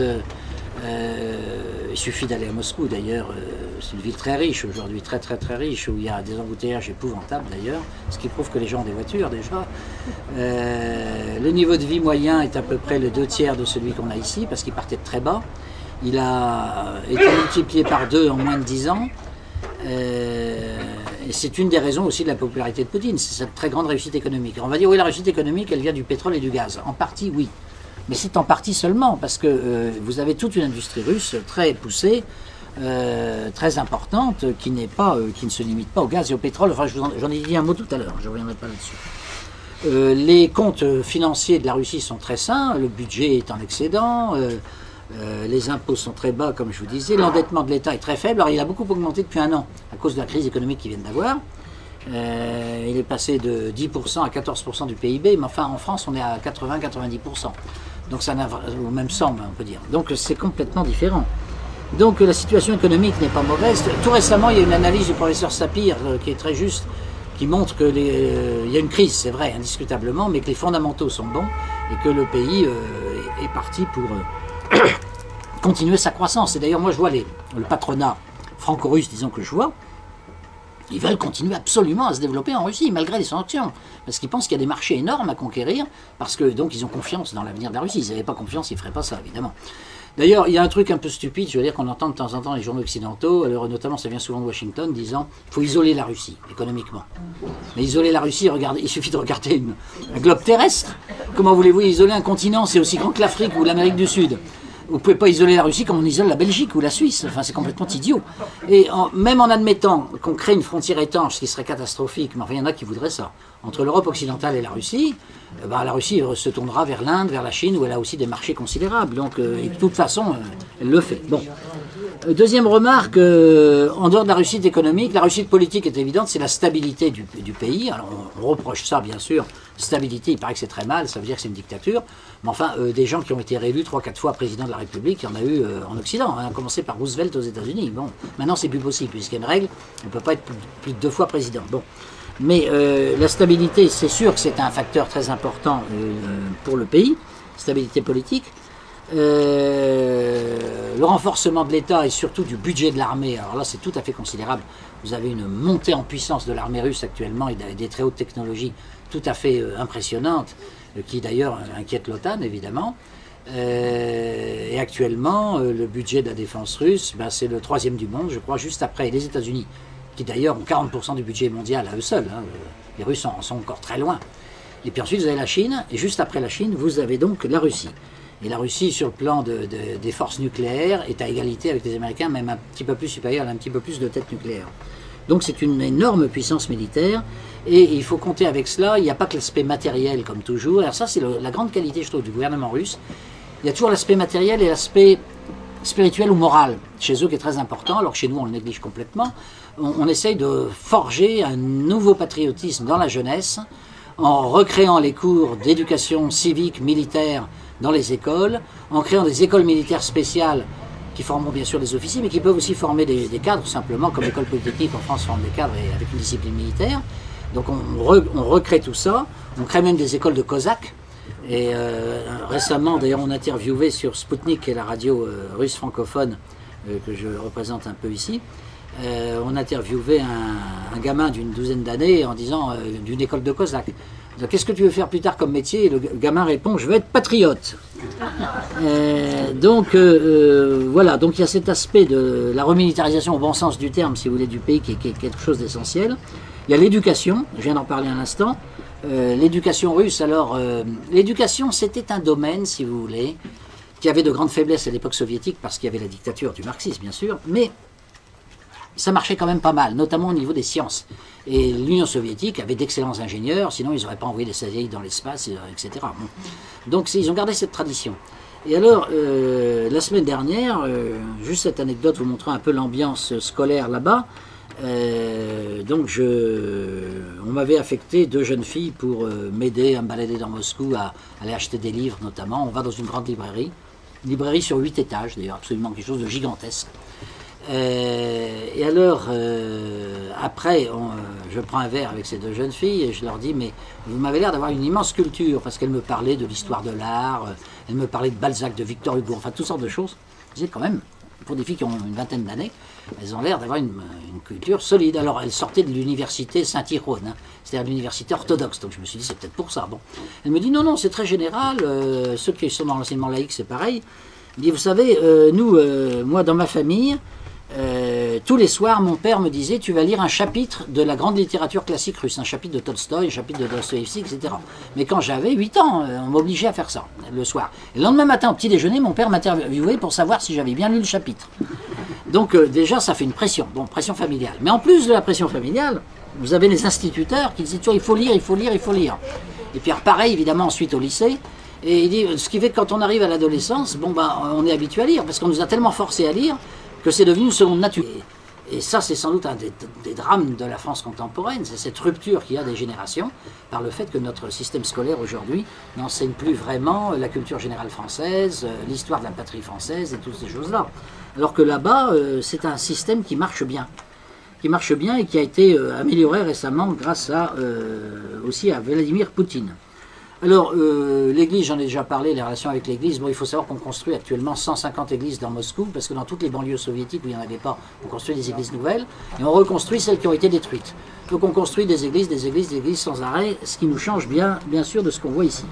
Et je terminerai sur le dernier point. Alors, parmi les résultats de Poutine qui expliquent son grand succès, il y a évidemment la Crimée, si vous voulez, le fait d'avoir réannexé la Crimée. Pour les Russes, c'est un peu comme l'Alsace-Lorraine en France après 1918, hein. Donc c'est le retour d'une terre russe, peuplée de Russes d'ailleurs. Il n'y a pas eu beaucoup d'efforts à faire pour que les gens aient envie de redevenir russes, parce qu'ils ont toujours été russes.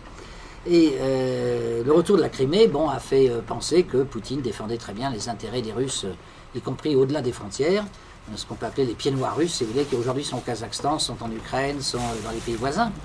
Et ça lui vaut évidemment une popularité exceptionnelle. Donc voilà, si vous voulez, quelques éclairages que je voulais vous donner sur Vladimir Poutine et ses résultats. C'est intéressant, je pense, à savoir. Ça vous explique à la fois pourquoi il a tellement de succès dans son pays, pourquoi il fascine beaucoup de gens ici aussi, pourquoi aussi il y a une haine contre lui dans notamment les médias occidentaux, parce que on voit dans Poutine un homme politique russe, c'est certain, qui est à la tête d'une grande puissance, et ça gêne. Ça gêne notamment l'autre grande puissance, évidemment, mais on voit aussi dans lui un défenseur des valeurs traditionnelles, des valeurs chrétiennes. Il a tenu des propos, alors qu'on ne lui pardonne pas, il y a 1 an à Valdaï, il avait dit que tout ce qui était culte de l'homosexualité et compagnie, c'était la décadence complète de l'Occident, que l'Occident était en train de se suicider, qu'il n'y avait plus de natalité, qu'il y avait l'immigration et qu'avec tout ça, les peuples occidentaux risquaient la disparition complète et que c'était absolument dramatique et qu'il fallait en tout cas éviter absolument ça pour la Russie. Alors ça, on lui pardonne pas évidemment ce genre de discours sur les valeurs traditionnelles et chrétiennes, parce qu'il n'hésite pas à le dire très très couramment dans beaucoup de ses discours. Donc voilà, c'est un chef d'État, si vous voulez, tout à fait à l'opposé, disons, du modèle normal, si je puis dire, incarné par notre président Hollande aujourd'hui. Merci de votre attention. Merci.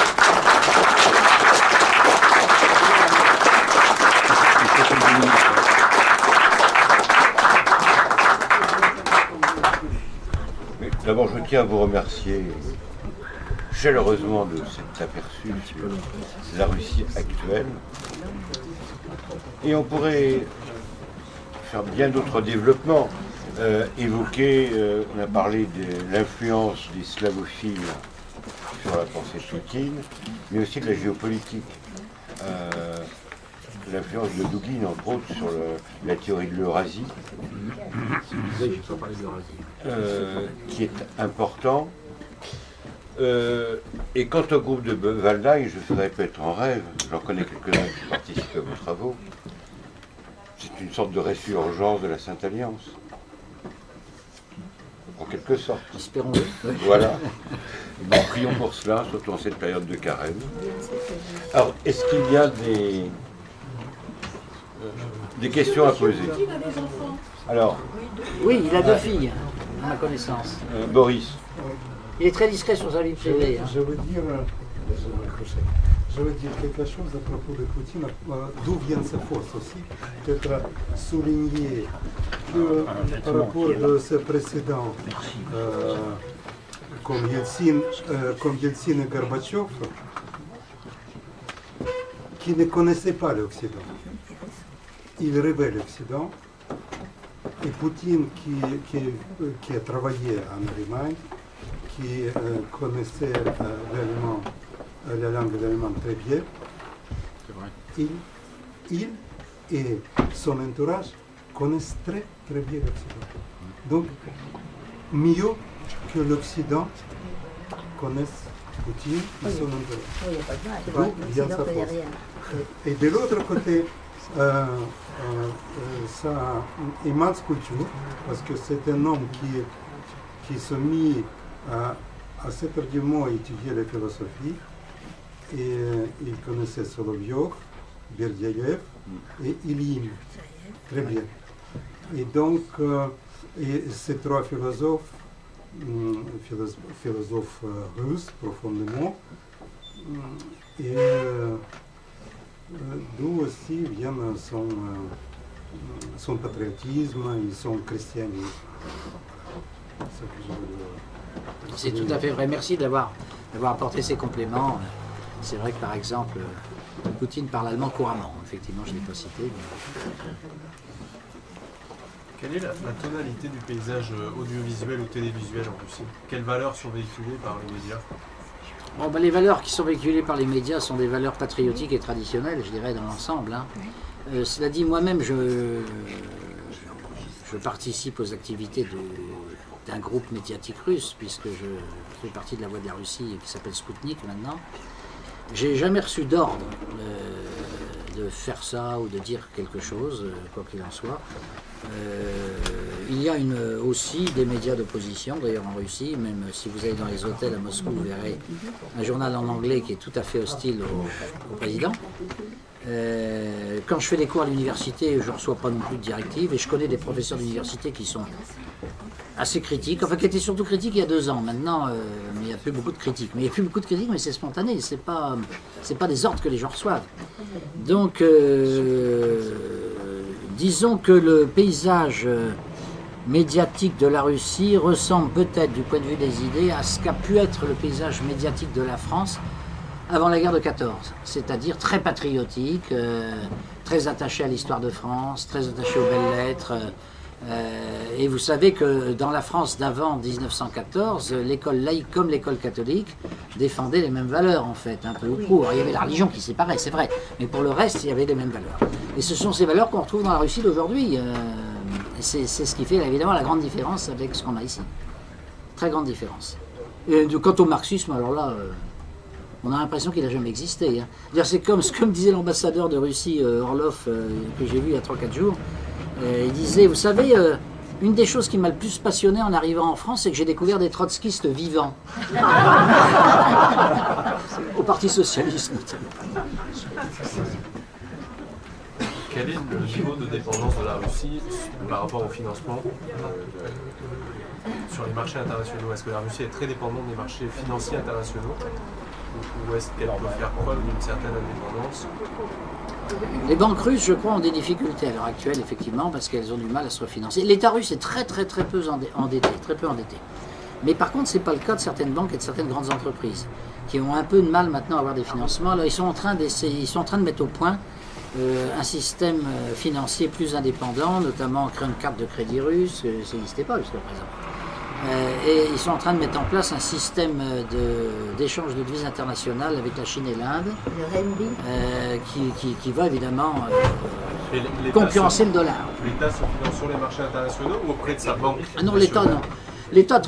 L'État il est financé par les impôts essentiellement. Il est très peu endetté. C'est pas du tout comme la nôtre. Hein. D'accord. L'État non, c'est des grandes entreprises russes qui elles se sont parfois imprudemment beaucoup engagées, qui maintenant ont des problèmes de refinancement, disons, y compris des grandes entreprises pétrolières, par exemple. Mais l'État lui-même, non. Non, pas l'État. Mais oui. comment... S'il vous plaît, Oui. Monsieur Blo, bonsoir. Merci d'avoir résumé Bonsoir, toutes vos 2 années très intéressantes de l'Alliance franco-russe, puisque vous avez des fidèles ici, en ayant fait une synthèse de tout ce que nous avons étudié et suivi. Bon, ma question était la suivante. Est-ce que vous pensez que Poutine et ses acolytes sont vraiment penchés vers une Europe où ils sont finalement plus proches, je parle des orthodoxes russes, sont plus proches des musulmans qui sont religieux que de chez nous, où il n'y a que des athées qui n'ont aucune transcendance, aucune verticalité transcendentielle. Et à tel point, c'est que lorsque le nouveau... attendez, je crois qu'il s'appelle... Quel est son nom, celui qui est maintenant à Moscou et qui représente l'orthodoxie? Kirill. Le patriarche Oui, Kirill. Kirill. A eu la visite de Benoît XVI. Benoît XVI est allé le féliciter et il paraît, alors je dis ça avec mon propre jargon, que le patriarche Kirill leur a dit « mais c'est très bien que vous veniez, mais que représentez-vous maintenant, vous la papauté, où vous êtes tellement protestantisé qu'il n'y a plus de sacré que nous avons conservé ». Et Benoît XVI, qui a quand même été... plus présent partout en Europe, là où il s'était conservé la tradition catholique, lui a dit mais nous avons la tradition. Alors le patriarche Kirill lui a dit ah alors là c'est tout à fait autre chose. Mais la tradition ne représente pas beaucoup de choses parmi les 4% de catholiques baptisés pratiquants. Quand on dit pratiquant, c'est pas simplement aller une fois de temps en temps à une cérémonie religieuse, mais c'est vraiment suivre les pas du Christ au quotidien. Donc vous voyez où nous en sommes. Oui, il faut voir que la France est un cas très extrême quand même. Hein. Regardez l'Allemagne et les autres pays du non. Nord qui nous balancent. Non. Bon. Écoutez, j'ai habité plusieurs années à Munich. Franchement, non mais Munich, c'est pas fait. bah oui, C'est enfin, pas l'Allemagne. si c'est pas une grande ville allemande, je sais pas ce que c'est. Bon, c'est pas l'Allemagne de l'Est, c'est vrai. Non. C'est pas l'Allemagne Ils de sont l'Est. catholiques. Mais à Munich, j'ai vu des trucs que j'ai pas vus en France. Je suis allé par exemple un jour accompagner une quinzaine de préfets, puisque c'était ma profession, à Munich. Et on visite le Parlement bavarois et on monte le grand escalier. Il y a un immense Christ baroque qui est accroché au plafond. Et un préfet me demande quel est le programme d'aujourd'hui? Je m'en souviens plus. Blo, tu peux me rappeler le programme? On visite des musées, c'est ça? Je dis non, ça ressemble à un musée, c'est vrai, mais c'est le Parlement. Bon, c'est le Parlement qui est du 19e siècle, etc. Mais c'est le Parlement. Je dis oui. Alors si c'est le Parlement, qu'est-ce qu'il fait là-haut, celui-là? Ton du préfet, déjà, vous voyez. Voilà. Alors je lui dis, mais mon vieux, t'es pas en France ici. Tu es en Allemagne, où le Concordat existe, où on paye des impôts. D'ailleurs, moi-même, j'avais un appartement et je payais un impôt à l'Église catholique en Allemagne. Donc, c'est quand même très, très différent comme climat. Alors, il m'a dit, ah oui, je vois ce que tu veux dire. Ils sont restés très arriérés, me fait le préfet. Donc, quand même, hein, quand je dis la France me paraît quand même particulièrement atteinte par rapport à d'autres pays. Alors, même si on quitte l'Allemagne, bon, vous avez la Pologne quand même, c'est très différent d'ici aussi. Hein. Vous avez... Alors, vous avez des pays qui sont comme la France, hein, c'est la République tchèque, ça c'est sûr, ils sont très, très athées. Vous avez aussi la Suède, hein, dans le même genre, donc vous avez d'autres pays. Mais dans l'ensemble, quand même, on est en pointe, si je puis Au dire. Vatican, ce sont quand même des prélats qui venaient spécialement d'Allemagne et encore aujourd'hui avec des idées complètement avancées et complètement nouvelles. Et c'est eux qui posent des problèmes en grande partie à chaque fois. Exactement. Seulement pour la famille. Il y en a aussi. Divorcés, remariés, autres. Mais moi, tout ce que je peux vous dire, c'est que l'Église orthodoxe, enfin ses représentants, quand je les rencontre, me montrent toujours un très grand respect pour l'Église catholique. Quand je suis allé à la cérémonie pour l'inauguration du monument pour les détachements russes qui étaient sur le front 1914 en France pendant la Première Guerre mondiale, il y avait là plusieurs métropolites orthodoxes. Et donc on se présente l'un l'autre, etc. Et moi, c'est les Russes qui m'avaient fait mon badge. Hein. Donc ils avaient mis ancien député, ils avaient mis membre de l'Académie catholique de France. Bon, ce qui est exact. Je suis membre de l'Académie catholique de France, qui est une académie où il y a essentiellement des professeurs de philosophie et oui, de théologie. Et alors, ils voient ça, et tout de suite, alors ils commencent à dire, oui, il faut absolument qu'on ait des contacts, qu'on se voit, qu'on ait des échanges, etc. Et j'ai senti, après, quand je suis retourné la semaine dernière à l'Institut, à l'Université Saint-Irône, c'est pareil, ils ont toujours mis en avant ce titre de membre de l'Académie catholique de France, parce que pour eux c'est très important, et ils veulent avoir de bonnes relations avec l'Église catholique. Alors cela dit, c'est vrai que certains d'entre eux, même s'ils veulent avoir de bonnes relations avec l'Église catholique, ils pensent que pour eux c'est absolument essentiel pour lutter contre le sécularisme. Certains d'entre eux connaissent les nuances qui peuvent exister dans le catholicisme aujourd'hui. Et je me souviens d'un métropolite, c'était à l'époque de, c'est vieux, hein, c'était à l'époque de Yeltsin, métropolite de Moscou, qui s'appelait Pitirim, qui était un saint homme qui avait été d'ailleurs au Goulag pas mal d'années. Et il m'a dit deux choses qui m'ont beaucoup frappé. La première chose qui m'avait frappé, c'est qu'il me dit d'abord j'ai honte de vous recevoir dans ma cathédrale. Alors, je dis il n'y a pas de quoi, elle est belle votre cathédrale. Il dit non mais c'est pas là que règne l'esprit. Je dis c'est inquiétant, alors il règne où l'esprit? Ah ben l'esprit il est au monastère bien sûr. Donc si vous voulez connaître l'orthodoxie, il faut venir au monastère, parce qu'il n'y a que le monastère, c'est ça qui compte. Alors, il faut bien qu'on ait des églises, donc on en a, mais c'est quand même le monastère. Alors ça c'est une particularité de l'orthodoxie russe, c'est que les patriarches viennent toujours du milieu monastique, ils ne viennent pas du milieu, disons, des évêques et des prêtres de paroisse. Donc, et oui, oui, mais ça crée à mon avis un état d'esprit un peu différent dans la direction de l'Église, parce que les moines sont moins tentés par le monde peut-être, hein, je sais pas, c'est une question que je pose, bon, mais qu'on pourrait poser à la hiérarchie catholique. Ah non, les moines non. Parce que c'est parce que les prêtres se mariaient, c'est pour ça qu'ils choisissent toujours leurs évêques. Oui, c'est ça. Mais le résultat, c'est que c'est un état d'esprit, c'est un peu différent quand même, l'état d'esprit du moine, n'est-ce pas, est un peu différent forcément. Et alors, la deuxième chose qu'il m'a dit, qui m'avait frappé, il m'a dit, je voudrais des contacts avec l'Église catholique. Mais c'est ce qu'ils me disent tout le temps quand je vais là-bas. Alors je dis, écoutez, oui, des contacts, je peux vous en organiser, c'est des choses possibles. Il dit, oui, mais je voudrais... Alors, Pitirim, donc l'archevêque de Moscou de l'époque, me dit, je voudrais pas des contacts avec n'importe quelle église catholique. Je lui dis, mais attendez, les catholiques, c'est pas comme l'église protestante, il n'y a pas plusieurs églises. Il dit, non, je sais bien. Mais je sais qu'il y a une branche qui est beaucoup plus proche de la tradition que les autres, etc. J'ai entendu parler d'un évêque français pour lequel j'ai une immense admiration, et c'est ces gens-là que je voudrais voir, c'est Monseigneur Lefebvre. Non mais quand vous arrivez à Moscou, qu'on vous dit ça au départ, j'étais très débutant dans la Russie à l'époque, j'étais très surpris. Voilà. Mais cela dit, encore une fois, ils ont beaucoup de respect pour l'Église catholique, et leur plus grande tristesse, c'est de voir quand l'Église s'éloigne de la tradition, bien sûr, et leur plus grande joie, c'est d'essayer de passer des accords avec l'Église catholique pour lutter contre l'ennemi commun. Et c'est comme ça qu'il y a un an, il y a eu un accord passé entre le patriarche et le primat de l'Église polonaise, dont j'ai oublié le nom, pour tirer un trait sur les querelles russo-polonaises, et en même temps sur les querelles entre l'Église catholique et l'Église orthodoxe. Ils ont signé une espèce de traité commun, dont la presse française d'ailleurs a presque pas parlé, mais on peut le retrouver sur Internet, je pense. Et dans ce traité, les deux églises disent qu'elles doivent combattre l'ennemi du sécularisme occidental et de la démoralisation de l'Occident, et qu'il faut réunir les forces.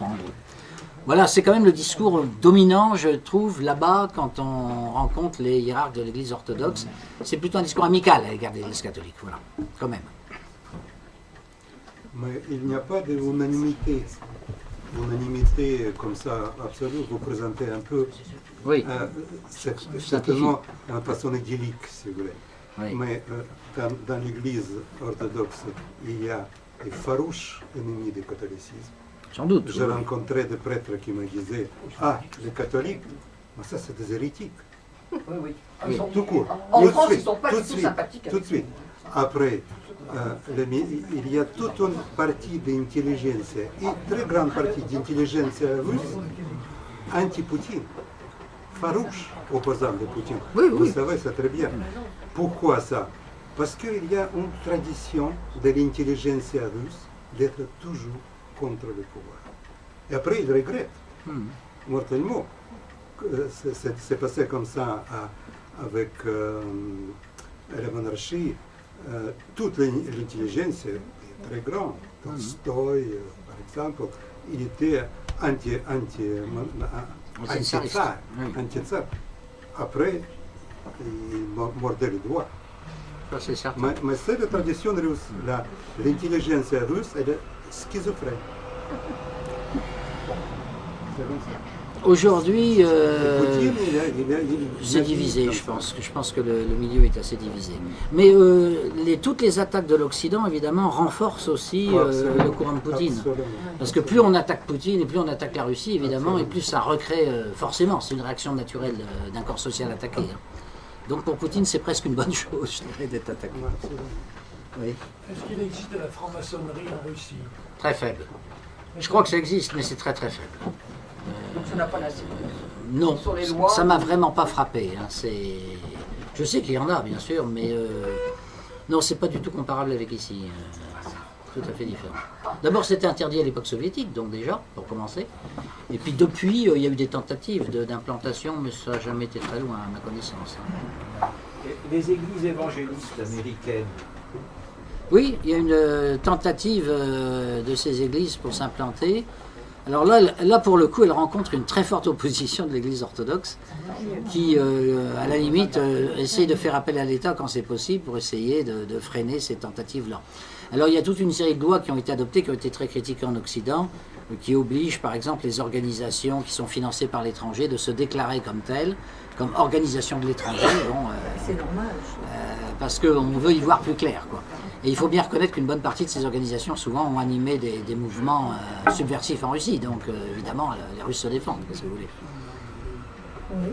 Et c'est vrai, notamment pour ces églises-là. On retrouve le même phénomène au Kazakhstan. Au Kazakhstan, vous avez un État... C'est très curieux, le Kazakhstan. C'est intéressant, d'ailleurs, parce que c'est un État binational, et bireligieux, si je puis dire. Binational, c'est-à-dire que vous avez des Russes au nord et vous avez des Kazakhs au sud. Les Kazakhs sont musulmans, et les Russes, eux, sont orthodoxes. Et vous avez eu une très forte implantation d'églises protestantes américaines au Kazakhstan, enfin de tentatives. Mais ça fait 1% de la population, peut-être. Ça n'a pas été très loin. Mais là aussi, le gouvernement de M. Nazarbayev s'est arrangé pour essayer de rendre les choses les plus difficiles possibles à ces églises protestantes, en disant, on a deux églises traditionnelles, c'est l'église orthodoxe et l'église musulmane. L'État collabore avec elles en priorité, parce que c'est une tradition historique. Les autres étant considérés comme des nouveaux venus, si vous voulez, qui ne sont pas forcément bienvenus.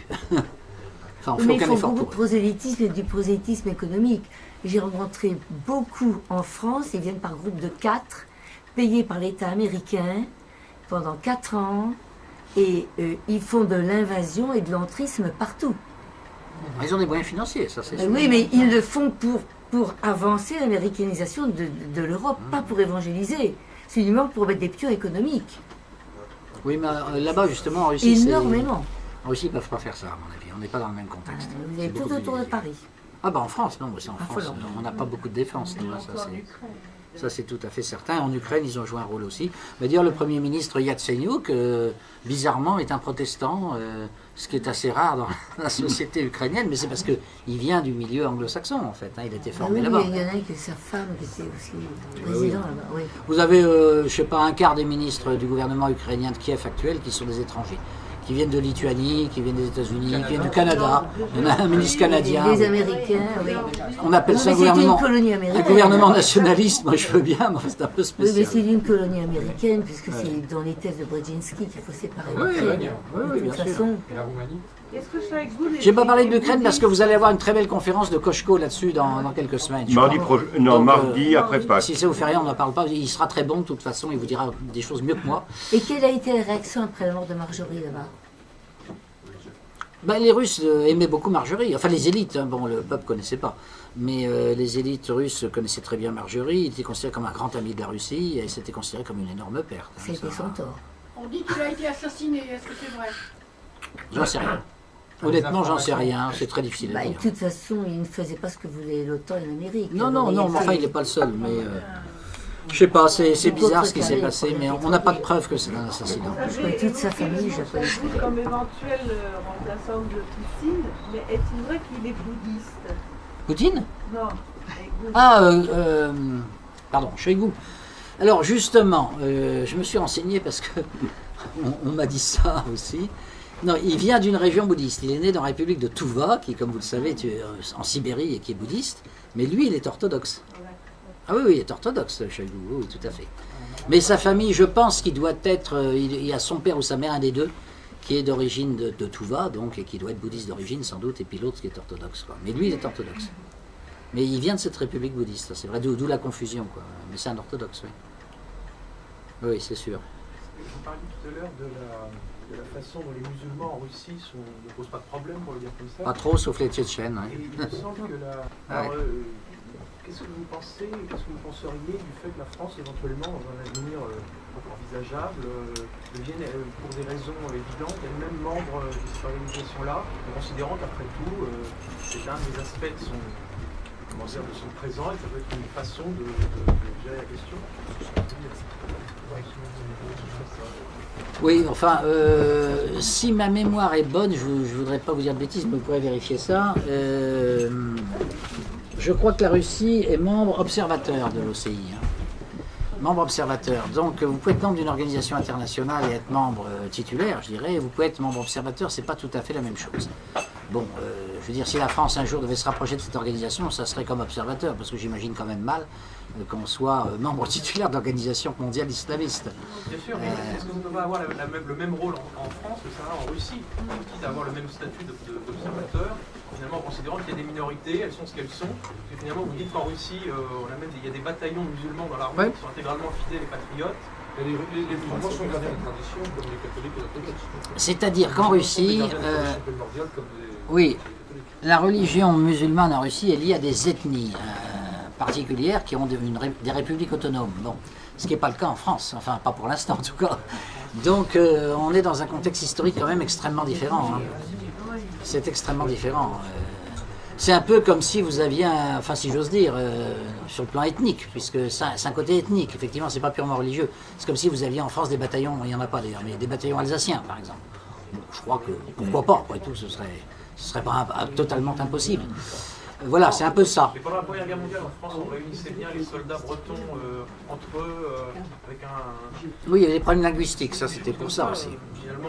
Ben, en Belgique, vous avez eu des régiments flamands et des régiments wallons, mais il vaut mieux d'ailleurs, parce qu'il y a un problème linguistique quand même. Il vaut mieux que les soldats comprennent leurs officiers. Parce que justement, en 14, il y a eu ce problème. Il y avait des officiers francophones qui commandaient à des soldats flamands qui ne comprenaient pas un mot de français. C'était une des sources ensuite du malaise entre les deux communautés. C'est ce qui se passe dans les accidents dans les hôpitaux actuellement. Ça peut arriver. Beaucoup. Comment font-ils pour lutter contre les influences par les frères musulmans au Kazakhstan avant un moment, il y a 15 ans, il était très présent. Oui, c'est vrai. Bon, alors c'est une action, je dirais, à multiples facettes. Mais nous, on est face au même problème, simplement, on n'a pas pris totalement la dimension du problème. En France, je me suis occupé pendant 10 ans d'antiterrorisme en France, hein, donc je peux vous en parler un peu. Dans l'antiterrorisme, quand vous voulez lutter contre l'islamisme radical, il faut d'une part faire de la répression, bien sûr, et de la surveillance avec les services secrets. Bon, les Russes ont des bons services secrets, nous aussi d'ailleurs. Et puis ensuite, il faut réprimer évidemment toutes les tentatives de déstabilisation ou d'attentat. On y arrive plus ou moins bien. Les Russes aussi, mais ils n'y arrivent pas toujours non plus. Ils ont eu des attentats graves, même encore récemment. Donc ça, c'est le premier aspect, c'est l'aspect politico-judiciaire. Puis vous avez le deuxième aspect, qui est l'aspect, je dirais, culturel et cultuel. C'est que dans une société, si vous voulez, déjà, je vais commencer par ce point, une société très patriotique. Bon, les gens ont un idéal patriotique. Bon, alors ils ont aussi sans doute un idéal spirituel, enfin pour beaucoup d'entre eux, surtout en Russie où il y a peu d'athées, mais ils sont patriotes. Bon, donc ça joue un rôle modérateur très important. Ils ne vont pas, au nom de l'islam, se mettre à devenir anti-russes et à vouloir détruire la patrie russe. C'est pas pensable, parce qu'ils ont été éduqués dans un patriotisme très fort. En France, c'était le cas avant 14, mais maintenant, l'éducation patriotique, elle a quand même perdu totalement de sa virulence. Et quand j'en parlais à des fonctionnaires français antiterroristes comme moi, je leur disais, messieurs, on est très bons pour lutter contre le terrorisme par les services secrets et par les magistrats antiterroristes qui sont spécialisés, mais on ne peut pas empêcher les conversions dans les prisons, dans les banlieues, etc. Il y a de plus en plus de convertis. Et alors, comment on va lutter contre ça? Réponse de mes collègues, si, on arrivera à freiner ce mouvement en leur enseignant les valeurs de la République et de la laïcité. La réponse était, mais vous rigolez ou quoi? Vous êtes prêts à mourir pour la laïcité, vous? Vous êtes vraiment le premier que je connaisse. On peut mourir pour sa famille, on peut mourir pour sa patrie, on peut mourir pour son Dieu. Alors mourir pour la laïcité, on peut mourir pour une constitution, mourir pour la sécurité sociale pendant qu'on y est aussi. Ça ne tient pas debout. Alors, en général, mes collègues étaient gênés parce qu'ils voyaient bien qu'ils avaient dit une absurdité. Mais c'est parce qu'ils ne veulent pas prendre en compte, bien sûr, autre chose que la laïcité. Et ça, c'est un point de grande faiblesse. Parce qu'en fait, on oppose à une religion une autre religion. On n'oppose pas à une religion quelque chose de matérialiste, je veux dire. En Russie, le fait que l'orthodoxie soit quand même très, très dynamique, ça crée un équilibre avec l'islam, qui est très minoritaire de toute manière. Et vous avez indiscutablement des Tartares qui deviennent orthodoxes, ça arrive. Bon. Enfin, ça arrive plus souvent que chez nous, des musulmans qui deviennent catholiques. Les musulmans sont forts ici parce que nos évêques encouragent de femmellettes. Peut-être. Parce qu'ils sont 80% sont francs-maçons, il ne faut pas l'oublier. On est dans un contexte complètement différent. Bien entendu, c'était le ministre des cultes qui les nommé pour être pontifiable au Vatican. Ah non. Ils ont refusé à mettre oui. Donc, je vous invite à... Bon, quand je parle, j'aimerais bien avoir du silence. Restez.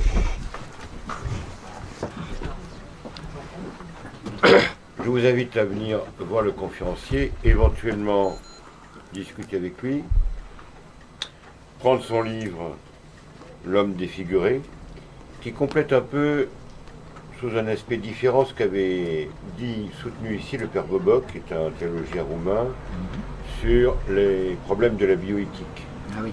Mais ça retouche j'ai vu certains thèmes, certains auteurs de référence. Très bien. Et je vous donne rendez-vous le mardi après Pâques